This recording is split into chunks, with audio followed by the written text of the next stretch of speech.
ஹர ஹர சங்கர ஜய ஜய சங்கர ஹர ஹர சங்கர ஜய ஜய சங்கர. காயத்ரி துதி. சுவாமி, இனி எனக்கு காயத்ரியின் தோத்திரத்தை சொல்லுங்கள் என்றார் நாரதர். நாரதரே, காயத்ரி தோத்திரமாவது பக்தர்களுக்கு அருள்பாலிப்பவளே, எங்கும் நிறைந்தவளே, அந்தமில்லாதவளே, திரிசந்திரூபிணியான காயத்ரியே உமக்கு நமஸ்காரம் என்று சொல்லி காயத்ரியை புகழ்ந்து முனிவர்களால் கூறப்பட்ட பெருமைகள் அனைத்தையும் விபரமாக கூற வேண்டும்.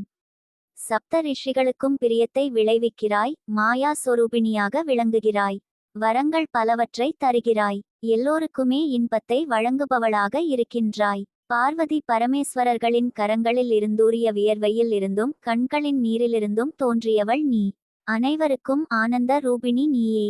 10 துர்க்காரூபமாகவும் விளங்குகிறாய். உத்தமி நீ.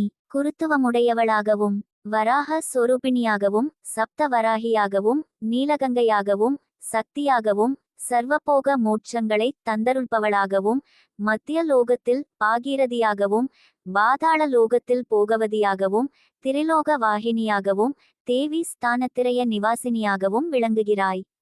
நீயே பூதலோகத்தில் யாவற்றையுமே தாங்குபவளாகவும் சோகதாரிணியாகவும் புவர் லோகத்தில் வாயு சக்தியாகவும் சுவர்கலோகத்தில் தேஜஸின் நிதியாகவும் மகோலோகத்தில் மகாசித்தியாகவும் ஜனலோகத்தில் ஜனனியாகவும் தவ உலகில் தபஸ்வினியாயும் சத்தியலோகத்தில் சத்தியவாக்காகவும் விஷ்ணு லோகத்தில் கமலவாச ஹகசமியாகவும் பிரம்மலோகத்தில் காயத்திரியாகவும் ருத்திரலோகத்தில் பரமசிவனது அர்த்தாசன வாசினியான கௌரியாகவும் எனக்கும் மகத்துக்கும் பிரகிருதியாகவும் பராபரையாகவும் இச்சா சக்தியாகவும் விளைவாற்றலாகவும் கிரியா சக்தியாகவும் செயலாற்றலாகவும் ஞான சக்தியாகவும் அறிவாற்றலாகவும் நீயே இருக்கிறாய்.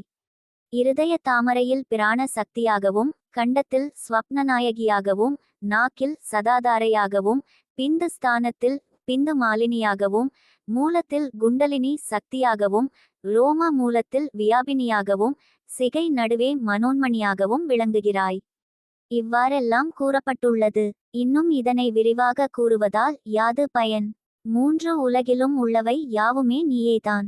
மகாதேவி மகேஸ்வரி சந்தி சொரூபிணி, உன்னை நமஸ்கரிக்கிறேன் என்று ஒருவன் தோத்திரம் செய்து வணங்கி சந்தியா காலங்களில் பக்தி சிரத்தையோடு இதை பாராயணன் செய்தால் அவனது மாபெரும் பாவங்களெல்லாம் தொலையும், புண்ணியம் துலங்கும், மாபெரும் சித்தியை வழங்கும். பிள்ளை இல்லாதவனுக்கு புத்திரனையும் செல்வம் இல்லாதவனுக்கு பொன் பொருளையும் எல்லா புண்ணிய தீர்த்தங்களில் நீராடிய பயனையும் வழங்கும். தவம் யாகம் யக்ஞம் முதலானவற்றின் பலன்களையும் இஷ்ட சித்திகளையும் இம்மையில் போகங்களையும் முடிவில் முக்தி நிலையையும் கொடுக்கும். இந்த துதியை எந்தெந்த ஸ்நான காலங்களில் படித்து எந்த ஜலத்தில் நீராடினாலும் சந்தியாகாலத்தில் ஸ்நானம் செய்த பலனை அடைய பெறுவான். நாரதரே, இது அமிர்த வாக்காகும். இது உண்மை என்றார் நாராயணர். தொடரும். ஓம் சக்தி ஆதிபராசக்தி. ஹரி ஓம். ஹர ஹர சங்கர ஜய ஜய சங்கர ஹர ஹர சங்கர ஜய ஜய சங்கர.